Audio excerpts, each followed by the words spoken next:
The Tao of Self-Confidence, episode 386. Welcome to the Tao of Self-Confidence, where I share stories of amazing women who have discovered their inner journey to self-confidence. Visit our website at thetaoofselfconfidence.com. Your inner journey to self-confidence awaits.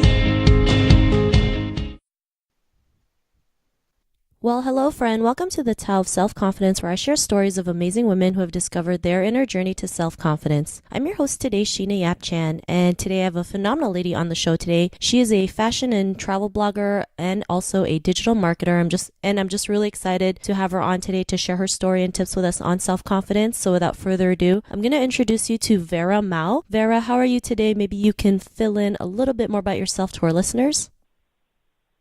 Hi, I'm good. So my name is Vera, and I have been doing my own website where I write about fashion, beauty, and travel for the past 5 years or so. And outside from that, I also have a full-time job, and that is I work in a digital marketing agency. So that is my full-time, and I have been blogging on the site for the past few years.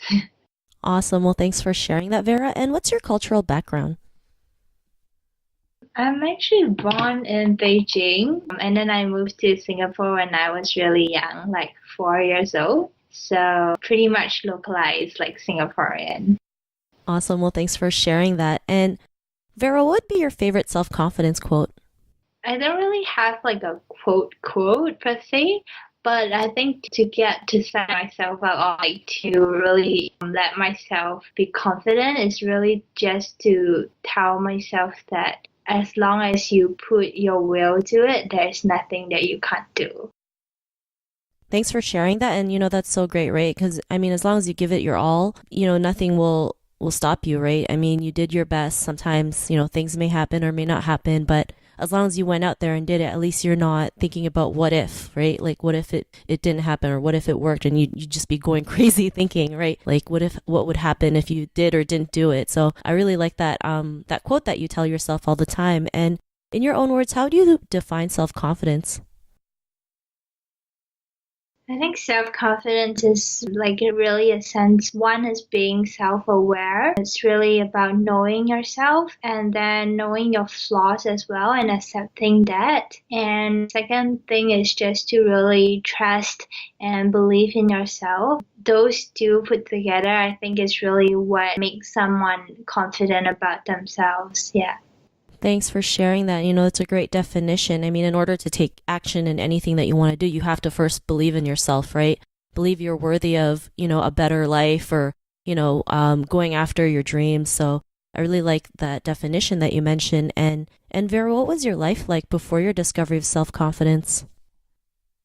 I think growing up, I wasn't a very confident kid, especially when I just moved from China to Singapore. And at that time, I didn't speak a single word of English, so I kind of have to slowly pick it up. And also, I watched a lot of English cartoons and just picked up the language. And then even in high school, I kind of got bullied around a little bit, and I was never really super confident of my own abilities, but it's only when I started my blog that I said I want to go forth and do this because it's something that I believe in, it's something that is worth pursuing. And then slowly from there I started attending events, and when I went to events I was really young. I was 19 or 20, and the people there at the events were all maybe double my age or at least 10 years older than me, and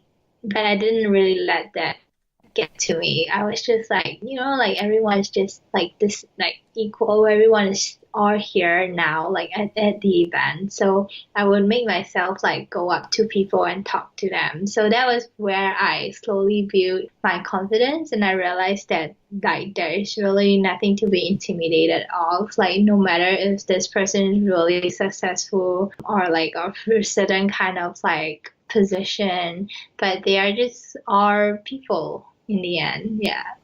Awesome. Well, thanks for sharing that. And I like how what you mentioned, sometimes we're so afraid to like contact somebody because we feel like, we put them on this pedestal thinking like, oh, they would never talk to us, right? Because like, who are we for them to talk to us? Not realizing like we're all the same, right? We're all people. We all started from the bottom. It's just some people was able to work their way up maybe a little bit faster than most, but in the end they're still people. When you talk to them, they might have the same interests as you, or you might get an idea off of them that could change your life. And because of blogging and going to events and just slowly building your confidence up, what's your life been like now?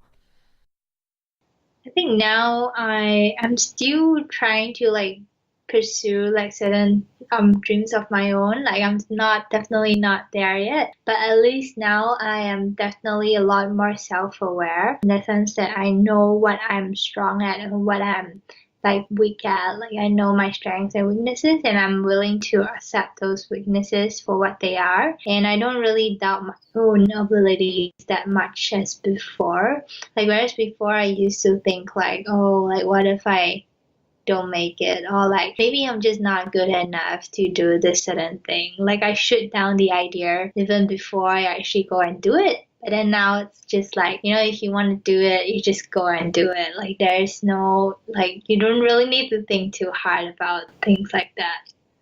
Thanks for sharing that. And we're so great at like overthinking, right? Especially growing up as an Asian woman, we're never too sure if like the things that we do are going to work out or not, but we tend to like think of what's the worst that can happen, and it stops us, not realizing like if we just take that action and not worry about it and just let go of any outcome, like so many things, like so many good things can come out of it, right? And it's great that you're able to practice like just shutting down your doubts, your fears, just telling them, what, they're just there to help you realize like you are meant to do it, right? Because if you keep on thinking about it, obviously it's kind of like a sign that you just have to go ahead and do it and see what happens. So, thanks for sharing that. And, to the woman who's listening to your episode, she may be in her own journey of self-confidence. What would be that one tip you would give to her?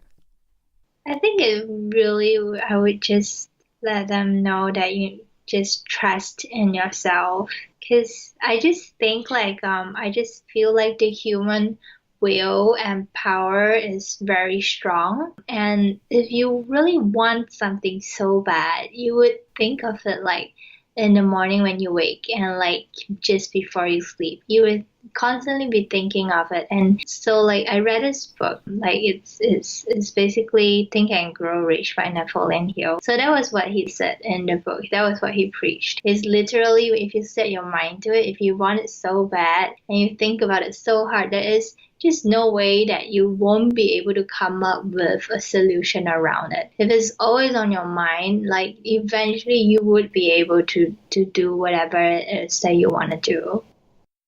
Thanks for sharing that great tip. And it's so true, right? You have to start trusting in yourself. Like that's the first step. And the more you keep on believing and trusting yourself, the more you're just willing to take action because, everything will just fall into place. So thanks for sharing that great tip. And Vera, if our listeners wanted to get to know a little bit more about you and what you do or check out your blog, is there any links or social media profiles we can connect with? Yeah, sure. You can check out my blog at www.kissesvera.com. I'm also quite active on Instagram at kisses.vera. Thanks for sharing that, Vera. And to our listeners, if you want to connect with Vera, you can also head on over to thetaoofselfconfidence.com and search for Vera's name. Her show notes will pop up along with everything else we talked about. And I just want to thank Vera for taking the time to share her story and tips with us on self-confidence. So thank you so much, Vera. Thank you. I really enjoyed myself too. Not a problem. It was great having you on the show. And to our listeners, be on the lookout for another new episode of another amazing woman's journey to self-confidence. And we'll talk to you soon. Bye for now. Thank you for tuning in to another amazing episode of the Tao of Self-Confidence. Get your free self-talk tape for building self-confidence by visiting our website at thetaoofselfconfidence.com. Your inner journey to self-confidence awaits.